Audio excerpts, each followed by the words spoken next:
Welcome to the Warp 9 Pilot Academy. Prepare to take command of a starship and fly the galaxy. If you are seeing this video, you have already taken the first step. Now click the Step 2 board and start your flight experience. If you have not flown with us before, be sure to grant permissions to the Suregood Aviation Experience. Once you do, the Warp 9 flight HUD will automatically attach. Check the number on the left side of the HUD to see which ship you have been assigned to. We have ship number 1, so let's head over there. Once on your ship, click the HUD and main screen to activate the media. Feel free to stand or sit. You can control Warp 9 either way. Once the media loads, you will see we are floating in space with our own sun, Sol, in front of us. We can see the helm and navigation controls on the HUD, and informational graphics on the main screen. The big yellow circle on the HUD is our steering. Drag the pip with your mouse to turn the ship. You can control both pitch and yaw with this control. The arc over the circle controls roll. Drag the pip with your mouse to roll the ship. Numbers on the side and bottom of the view screen show our heading relative to the galactic center. The name of the current star system is shown in the upper right. Our current speed and reference object is shown in the lower right. Currently, our speed is relative to Sol. Select a speed on the warp scale, then press warp to engage.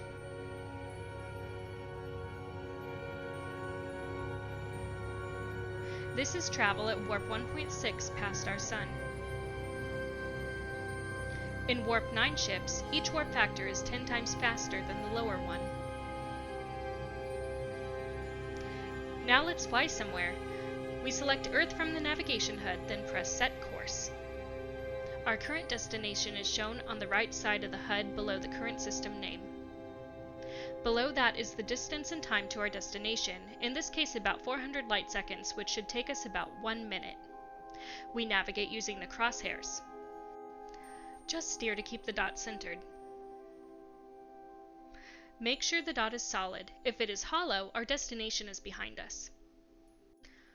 A good interplanetary cruising speed is warp 3, locking that in now. Keep auto decel for auto deceleration turned on. This slows us down automatically as we approach our target. Orbits of planets and moons are shown in orange. We can now see the moon's orbit line across Earth as we approach. The ship gradually slows as Earth comes into view. Now let's see what else is nearby. Clicking the up arrow next to the planet will show what is in its orbit. We see here the moon, an asteroid field, and a space station. Let's select the space station. Click it, then click Set Course. And steer the ship towards it. And now we are approaching the space station. Impulse drive will shut down when you are 30 kilometers out. Click the thruster tab to switch the thrusters for docking. An exponent selector is used to control the maximum power of the thruster controls. The blue circle controls vertical and lateral thrusters. And the blue bar controls forward and aft thrusters. With thrusters and steering, you can maneuver your ship into the space station, but I'll leave that as an exercise for you to try.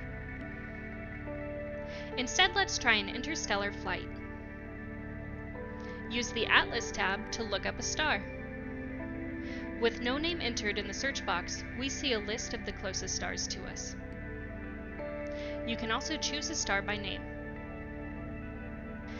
Here we are selecting a star named Delpav, and we click Set Course to set our destination. Because the navigation bubble is hollow, it means the star is behind us. We must turn until the bubble turns solid and align the ship with our course.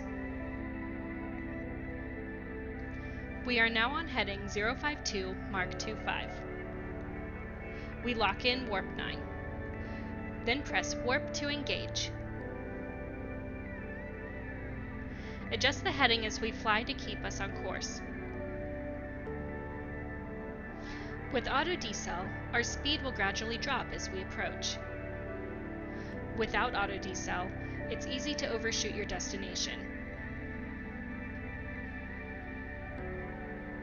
When distance is about 1 light day and speed is about warp 5, you are close to entering the star system.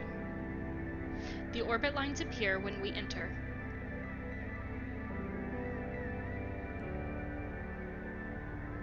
Now click the System tab to see the planets and bodies in this system.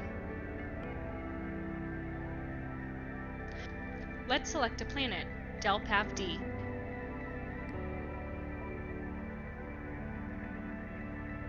And make a course correction to steer toward it.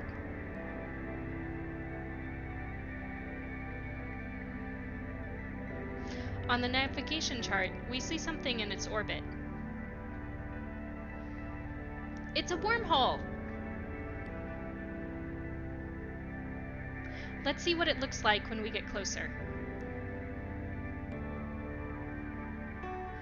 There it is in orbit of Delpav D.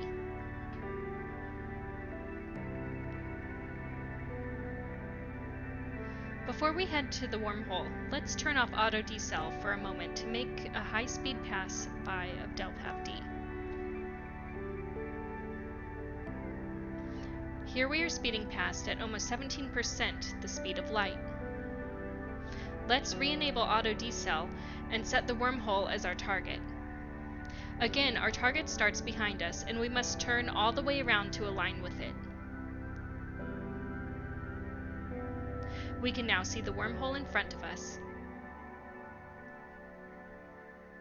But it is 11 minutes out. Let's up the impulse drive to get there sooner.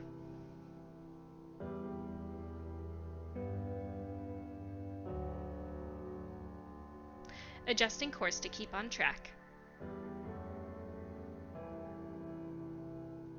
Before entering the wormhole, we turn off auto decel. With auto decel, we would just keep slowing down and never get there.